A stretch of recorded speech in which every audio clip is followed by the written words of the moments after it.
Krishna. Krishna, Krishna, Krishna, Krishna. Rama, Rama, Rama, Rama, Rama.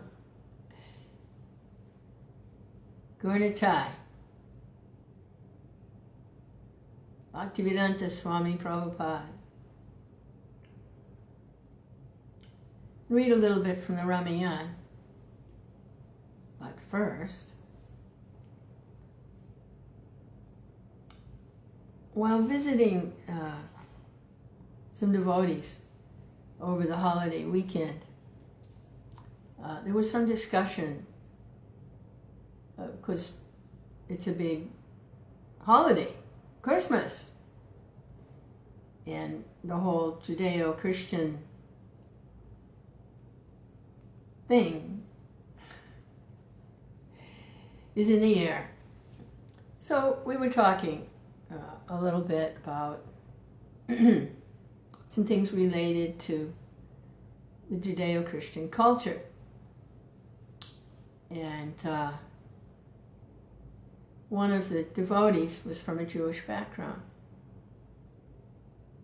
And she was talking about a lot of historical history of the Jewish people,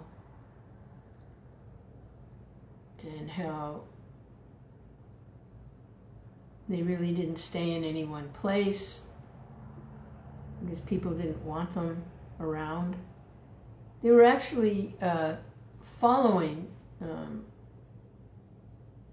practicing very, very similar to the kinds of prescriptions in the Vedas. They were performing sacrifices.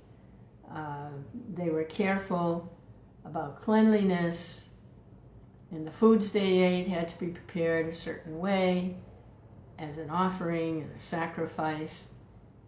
This is actually kind of Vedic practices, which gave them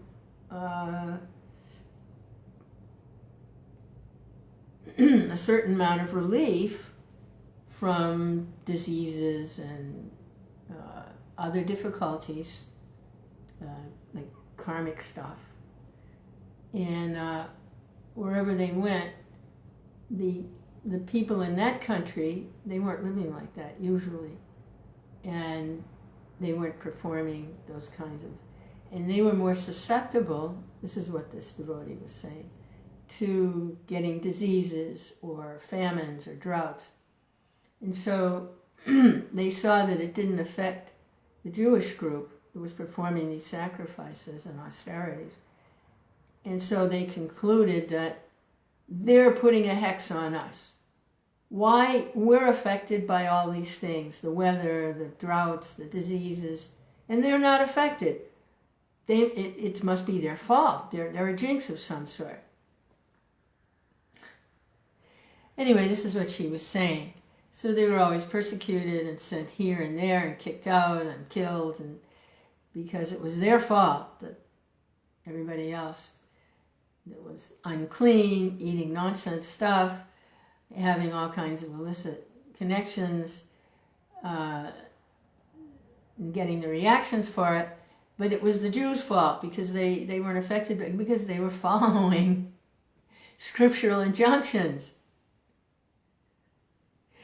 So it was an interesting discussion, and not something I think about all that much, but sometimes I kind of look at it more deeply, and then, I look at my situation, and I'm from a Jewish background also, but I don't actually know my legal name, because my father's father, when he was very, very small, 6 years old, was smuggled out of Russia around the 1900s when the Russian people were doing one of those cleanses to get rid of the Jews, because the Jews were the ones that Anyway, it went on in many countries, not just Russia, because they were following scriptural injunctions, and others weren't necessarily performing sacrifices or austerities or preparing their food a special way according to their scriptural. So,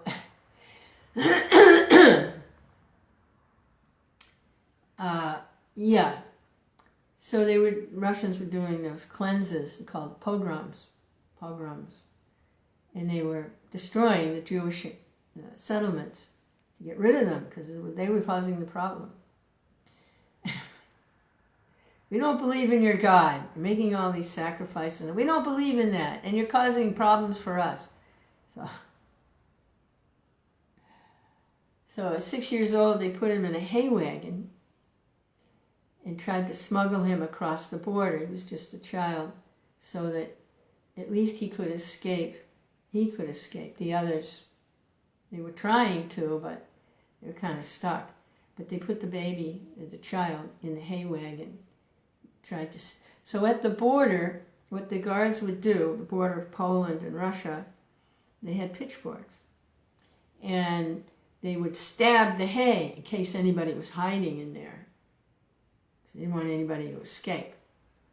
And so my grandfather said, oh, yeah, the pitchfork. I'm in the hay, he remembered. And it comes like this, right in front of me. The pitchfork in the hay. But he made it out. But at 6 years old, he didn't even know his last name. He didn't know when he was born, what his birth date was. So there was some distant relative in New York City, and they managed to get him to those relatives. But they didn't have much information either. All they knew was this was a distant relative that escaped. And when they came through the immigration in Staten Island, where the immigrants were escaping from these kinds of things, not just Russia, but other places, and other people escaping persecutions, and to America, the land of the free. And so they just gave everybody that was on that boat that came from there the same last name. So there's a lot of us with the same last name, but we're not actually related. We just were on that boat. So my father really doesn't even know his last name. He just has this is his legal name. When he entered grandfather entered the United States, they gave him that last name, along with everybody else. So because we were together, we were talking about some things, and so then, I was starting to look at these different things that I don't usually look at. Because that's the old world. There is a new world now. The world of Sri Chaitanya Mahaprabhu, which transcends all material designations. Russian, Jewish, Christian, American, transcends all of that. It even transcends gender, because we're not these bodies. Material, gender. And this is the freedom we're all looking for, is freedom from identification with this material body. And we were able to taste that and experience it, and it becomes a reality when we engage in devotional service. And I was seeing, for me, the topmost that I can do. I'm in a woman's body. I don't identify with it, and I'm not trying to be a man. I'm a spirit soul. I'm stuck in this thing. So the best I can do at this point is to take shelter of a pure devotee of the Lord and engage in hearing and chanting, and then keeping my maintenance very simple and depending on Krishna, what else to do? Because I don't know. I don't know. But that's enough. Take shelter of the pure devotee and hear and chant. Keep it simple. And those that have the different potencies and powers to move big mountains, the Hanumans, let them move the big mountains. Let them build the big temples. Let them do it. It's wonderful.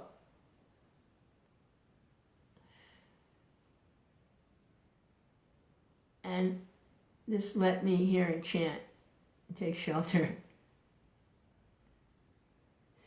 Hare Krishna, Hare Krishna. So it was interesting kind of looking at the whole Judeo-Christian thing, and then, of course, I'm connected to it on this level, ancestors, family history, and and I'm thankful it's a whole new world, a world of Chaitanya Mahaprabhu. I'm so thankful. Hare Krishna, Hare Krishna, Krishna Krishna, Hare Hare. Okay, so this is the Mahabharata, the Ramayana. Thank you, Srila Prabhupada. Hare Krishna. He's giving the whole picture. Other cultures have, like, the focus, they have something. The focus is over here, or the focus is kind of over there, or they have this piece, and it's all potent. There's something there. But in this culture, this Krishna consciousness, Gaudiya Vaishnav, line of disciplic succession, it's the whole picture. The whole picture. The whole thing. No speculation. No room for speculation. It's nice. It's a miracle.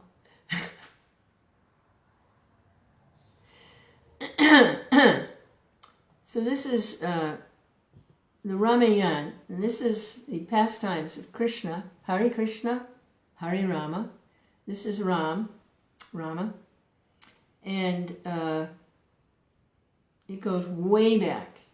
I don't have the dates for it, but this is like way back.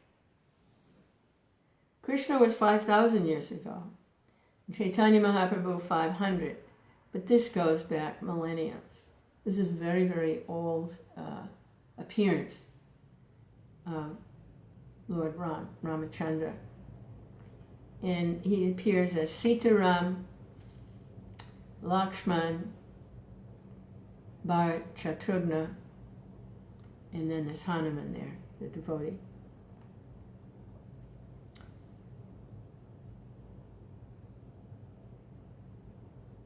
Godhead, the Lord never appears alone. He always appears with his associates, and it's a full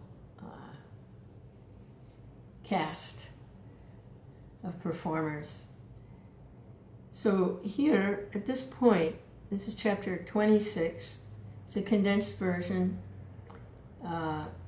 taken from a Tamil translation, poetic translation of Valmiki's original Sanskrit Ramayana. And the author's pretty good. He doesn't preach too much, thankfully. And it reads like a drama, which is nice. So here, Bharath is finally aware now of what happened, what his mother did. And he's distraught like anything. He does not want the kingdom. He wants Ram, his brother, whom he loves dearly, because Bharat is actually a Vishnu manifestation expanded from Ram. And his position is he is empowered as a personality of Godhead, but his role is as a servant to Ram, like Balaram is Krishna's older brother. Balaram is personality of Godhead, but his his participation is as a servant of Krishna, an older brother, like that. So Bharat is similar, and he's said to be the embodiment of Dharma, or religious principles. And he's become determined to bring Ram back from the forest, Sita, Ram, and Lakshman back from the forest. He does not want to be crowned or installed as the ruling monarch, and so he's on his way.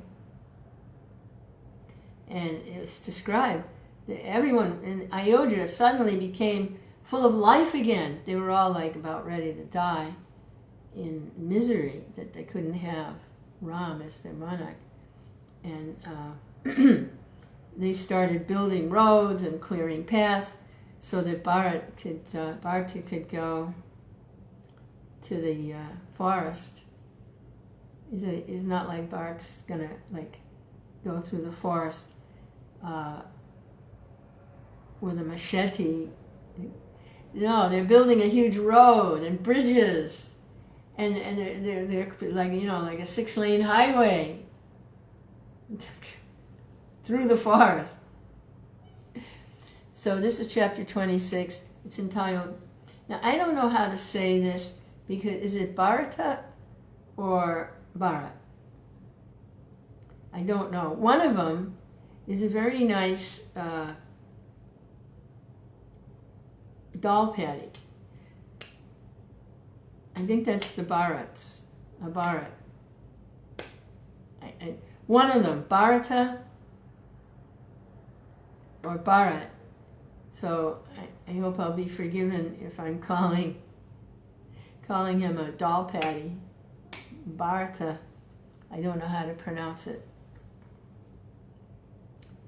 There's no long A over the last A, but then in this script, nothing has those kinds of diacritics. So anyway, Bharata suspected.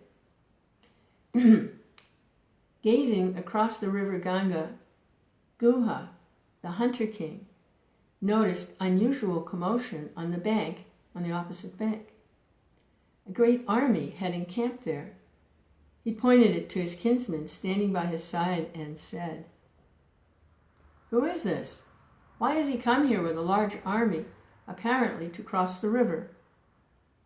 "The flag suggests that it is Kaikeyi's son Bharata and his army."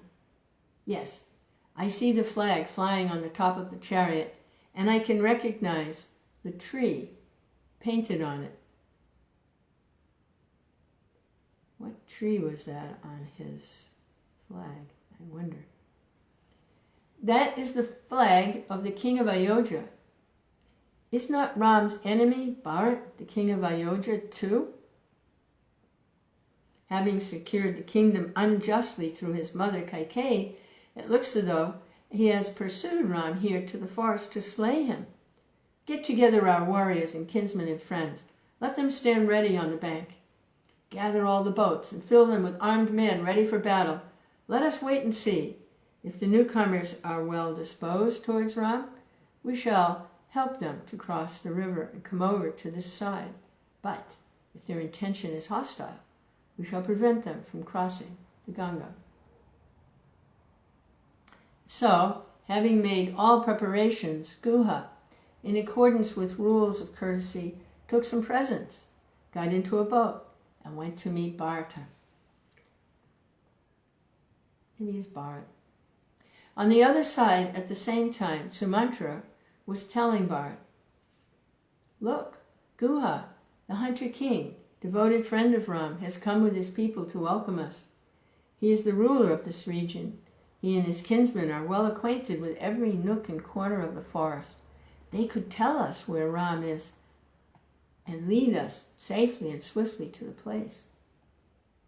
Meanwhile, Guha crossed the stream and approached Bharat, bowed and said, "Though we have been taken by surprise by your unexpected visit, still, all that is mine here you may consider as your own and command me. I consider it an honor to be able to welcome and entertain you and your army." Bharata answered, "It's very kind of you, O friend of my brother, to offer hospitality to such a large army. I wish to proceed to the hermitage of Bharatwaj. We do not know the way, and we also need to cross this great river." Guha bowed before him with clasped hands and said politely, "My lord, my servants and myself are ready to go with you and act as guides. But you must excuse me for expressing a doubt which occurs to me on seeing this large army you have brought. Surely you have no intentions that are hostile to Ram." Pained by these words, and from a heart clear and pure as the summer sky, Bharata said, "Alas, what shame can come to me than this? What greater shame can come to me than this? That men who love Ram should fear and suspect me? I have no misgivings, Guha. Ram is my father now, for he has taken the place of my lost father. I have come here to beg of him to return to Ayodhya. I swear I have no other purpose in my mind." Guha rejoiced to see in Bharata's face his intense love for Ram and his grief at what had happened. He said, "My lord, who in the world can equal you in sacrifice? Who but you would renounce such wealth and power, coming to him unsought? Your glory will shine forever." The hunter king supplied Bharat's army with all it needed. The hosts and the guests retired for the night. The meeting with Guha only increased Bharata's sorrow. Bharata was endowed with a heart of utter innocence. He sighed and said, "Alas, that it should come to this," and rolled sleepless on the ground. His whole body burned with thoughts of the infamy that had come as a cloud over him, his father's death, and the parting from Ram. Guha spoke words of comfort and tried to console him. This meeting of Bharat and Guha and the way they shared their sorrow is an episode dear to Vaishnav, Alvars, and other true bhaktas. Bharat questioned, "What food did Ram take when he was here? Where did he sit? Where did he sleep? What did he say? What did he do?" Guha answered every question lovingly and pointed to the spot where Ram had slept. And when he was asked, "Where did Lakshman sleep?" he replied, "Lakshman said, 'When Ram and Sita lie stretched on the bare earth, how can I sleep?' And he shed tears and, like me, stood on guard the whole night, bow in hand." As Bharat pictured this scene, his grief became unendurable. He saw the spot where Ram and Sita had slept that night and showed it to the weeping queens. Asked what Ram ate, Guha answered, "So the queens have come too? Kausalya and Sumitra, they're also here? Maybe that's why the big road was constructed." So, that's what it says. He said, showed it to the weeping queens. Asked what Ram ate, Guha answered, "My lord, they fasted that night. Lakshman brought some water, and Ram drank of it and handed it back to Lakshman to drink. The food brought was returned, untasted. The following morning, they matted their locks and walked into the forest." Bharata had found some relief from sorrow in his resolve to seek out Ram and persuade him to return, but his talk with Guha and the sights he saw brought it back in full flood. For my sake, Ram, you slept on the grass. I have seen the spot and still live. And they want me to wear a crown on top of all of this? Thus he lamented unconsolably. Then he told himself, I shall somehow take Ram back and seat him on the throne. If he wants his vow fulfilled, I shall replace him in the forest for 14 years. I will agree to this arrangement, as it is only right and proper. Thus he calmed himself. Early next morning, Bharata woke up Shatrughna. What? Are you still sleeping? The day is already dawned. The army has to cross the river. We should send quickly for Guha and arrange for the journey. Shatrughna answered, I'm not asleep, brother. Like you, I spent the whole night thinking of Ram. While they were speaking, Guha arrived, and after courteous greetings announced that he had a fleet of many boats ready. All the baggage and the whole army were put on the boats. They loaded vessels, crossed the river. The transport across raised a joyous clamor like some great festival. The people did not see the sorrow in Bharat's heart, for they had concluded, even when Bharat set out, that Ram would surely return. They went forward, rejoicing that soon Ram would be in their midst as crowned king, and all their recent sorrows would pass like a bad dream. Valmiki describes the scene on the bank of the Ganga in a way that recalls to one a crowded railway station during a popular festival. When the whole army had crossed the river, Bharat followed it in a boat specially fitted for him. They reached the ashram of Bharadwaj.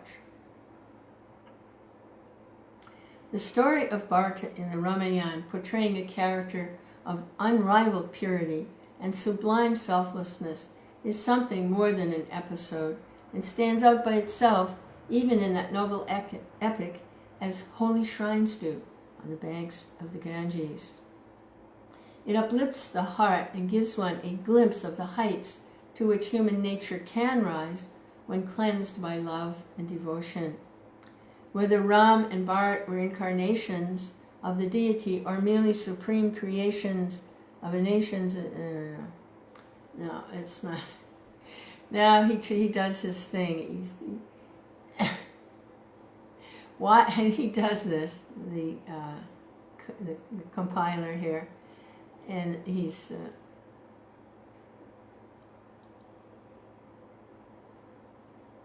he doesn't. All right, this is what he says. Gopal, what's his name? Rajagopalachari, he says, whether Ram and Bharata are incarnations of the deity, which they are, or merely supreme creations of a nation's imagination, no, don't do that. This episode is among the masterpieces of the world's literature. Okay, so he's appealing to a wide audience. In other words, even if you don't accept that Ram is the Supreme Personality of Godhead, you have to admit that this literature is a masterpiece. Okay, so that's... Prabhupada says something like that too, but he doesn't say it quite like that. But Krishna book, he says even those who are lusty and aren't really interested in God, they will take interest in hearing of the pastimes of the Lord, and they will get purified. So he's doing a similar thing. That's what I see. Ah, wow. He is doing that. Now he says, jnana and bhakti will automatically grow by a contemplation of the personality of Bharat. In order to recreate the scene and the person in his own mind, the reader must bring into play his reverent imagination.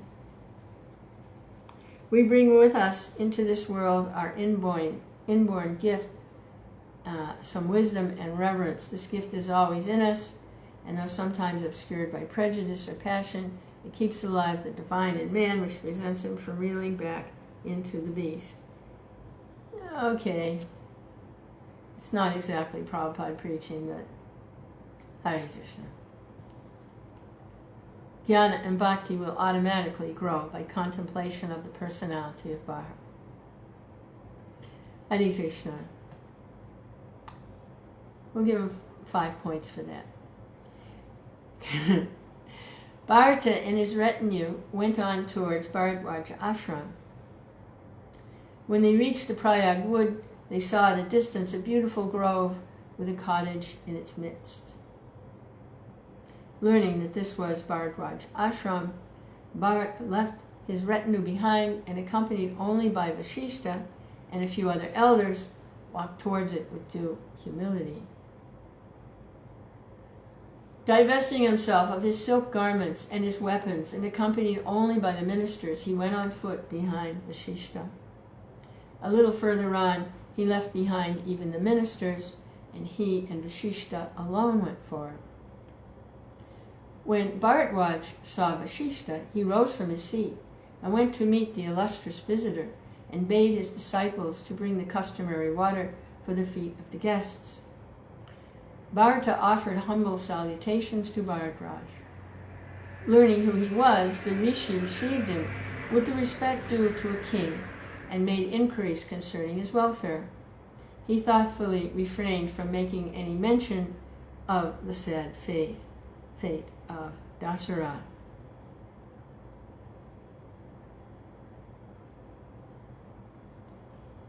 The narration that follows is as old as Valmiki's epic.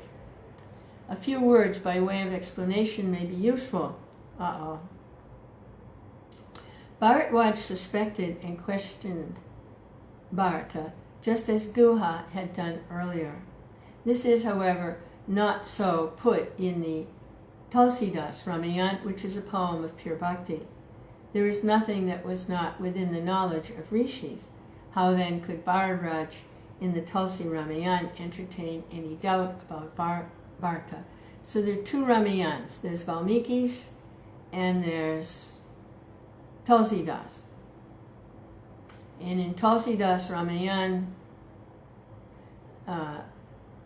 just like there are different accounts of Chaitanya Mahaprabhu, there's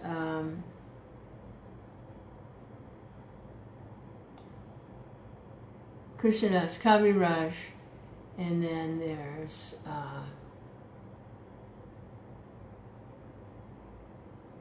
my memory.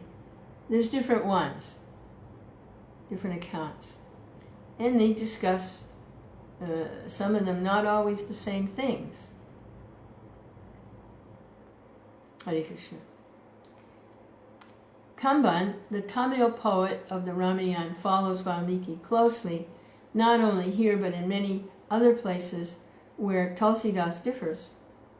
Although Kamban carefully follows Valmiki, he adds many beautiful passages out of his own imagination. With a touch here and a touch there, Kamban manages skillfully to disentangle many knots. The changes he makes are very few, while Tulsidas deals freely with the story, taking such liberties as he likes with the story, as a great Bhakta may, who has made his God his own by self-forgetting surrender. Okay. Following Valmiki, Kamban reports the conversation between Bharadwaj and Bharat, and very beautifully expresses Bharat's indignation.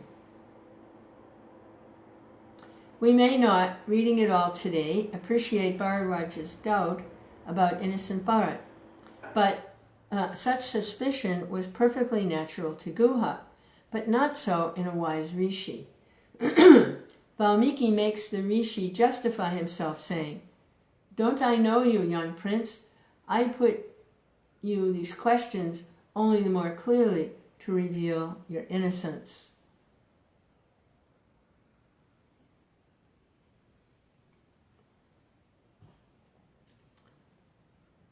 Valmiki pictures rishis not as omniscient sages, but as very human wise men and seekers after truth, liable to love and fear, somewhat like the rest of us. Just as Valmiki delineates Ram as a hero rather than an avatar. So he makes Bharatraj doubt Bharat because of his tender affection for Ram. Bound by his attachment to Ram, he hurts Bharat. Seeing the latter suffer, he at once consoles him with an explanation. All Valmiki's characters are human beings with heightened human qualities. It is only under great stress or in exceptional circumstances that divinity shines faintly through the human nature. In the time of Tulsidas, Bhakti had reached its noonday height. It shone, dispelling every shade. Though Bhakti predominates in Kamban's picture also, he contrives to retain the humanity of Valmiki's characters and in places makes them even more beautiful. So two different devotees presenting according to their mood of service to Lord Ramachandra. Bharatraj, after making the usual personal inquiries, asked Bharat,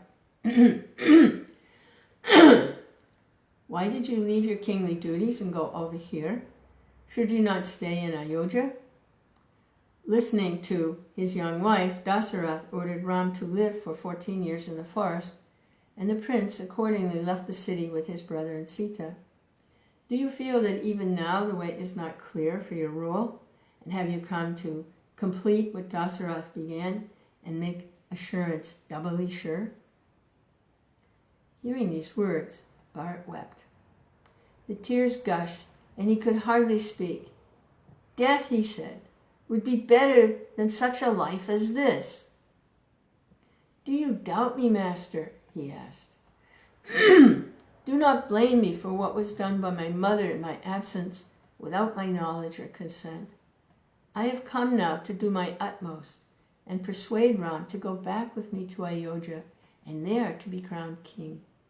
And it's my purpose to be his humble slave all my life. I have come here to ask you where Ram dwells, to go and beg of him to return home. And me, you suspect." Bharatraj said, "Bharat, I know your real nature. You are a Skyan of the race of Raghu.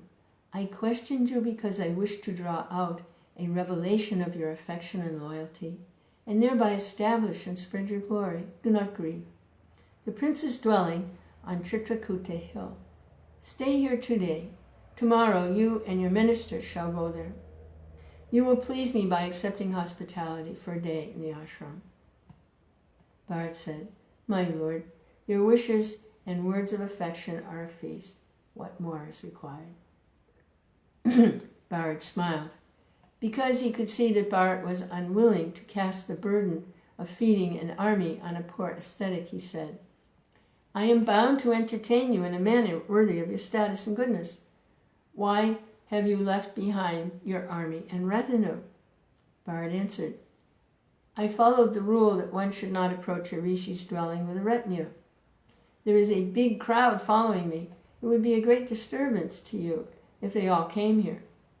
The rishi said, "Nothing of the sort. Order them all to come up." And so Bharat ordered.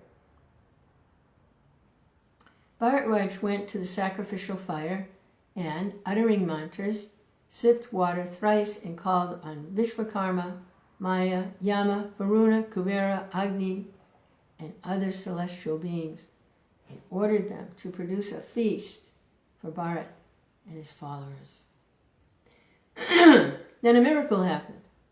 The feast that was ready in Bharatraj's ashram was like that which Vasishta gave of old to Vishwamrita.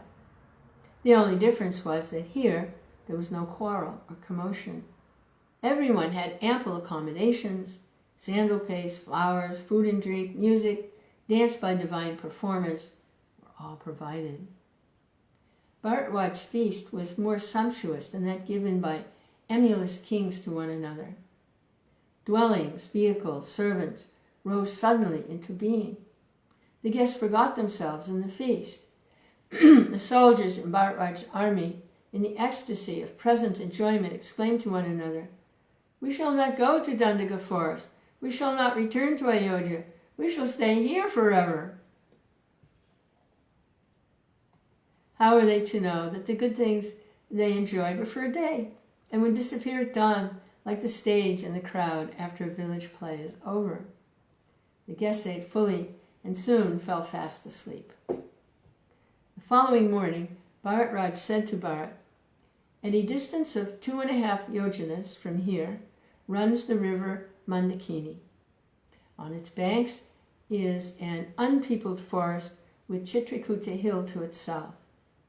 On the slope of the hill, in a hut, your brothers and Sita are dwelling." And he explained in detail the way they should follow. The 3 queens were presented to receive the sage's blessing. "This is Queen Kausalya," said Bharata, "the mother of Ram, and here to her right and supporting her stands the mother of Lakshman and Shatrughna, sorrow-stricken and limp like a creeper stricken by summer winds. And here is my mother, the cause of all our sorrow," said Bharat, pointing to Kaikeyi, who along with the queens prostrated herself before the sage. "Do not judge your mother harshly," said Bharatraj, casting his gentle eyes on the sorrowing lady.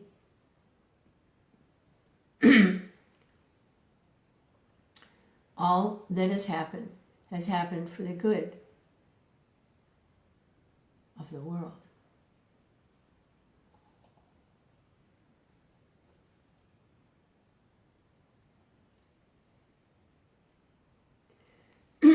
This episode of introducing the mothers is placed by Kamban in the earlier scene with Guha. Guha reverently inquires about the queens, and Bharat explains. What Valmiki describes as having taken place in Bharatraj ashram is, with more poetical effect, transferred by Kamban to its proper place. Introducing Kausalya to Guha, Bharat says in the Ramayana of Kamban, "This is the mother of Ram. Her treasure was Ram, and she lost it because of me." Of Sumitra he says, "This is the mother of Lakshman, truer brother to Ram, who has a happiness beyond the reach of poor me." Kaikeyi in Kamban, as in Valmiki, is introduced by Bharat in harsh terms. Bharat and his great retinue took the forest path as directed by Bharatraj. They saw from afar the Chitrakuta hill, and as they proceeded eagerly, a column of smoke indicated the spot where the prince's dwelling was, and shouts of joy arose from the crowd. Leaving his following behind, Bharat went forward, accompanied only by Sumantra and Vashishta. Krishna. Wow.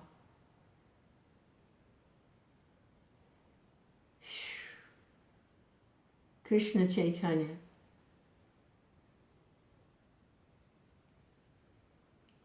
Hearing and chanting, taking shelter of the pure devotees, hearing and chanting, and accepting a spiritual master. So there's no speculation.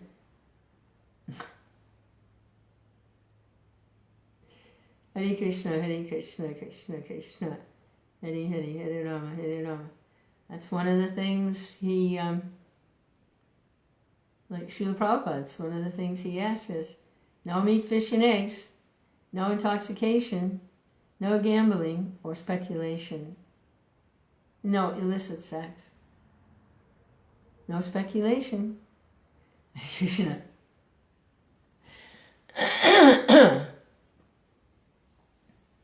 And that is sealed by Guru Sadhu Shastra. Taking shelter of the spiritual master, saintly persons, sadhus, and the Shastra, the scripture, Guru, Sadhu, Shastra.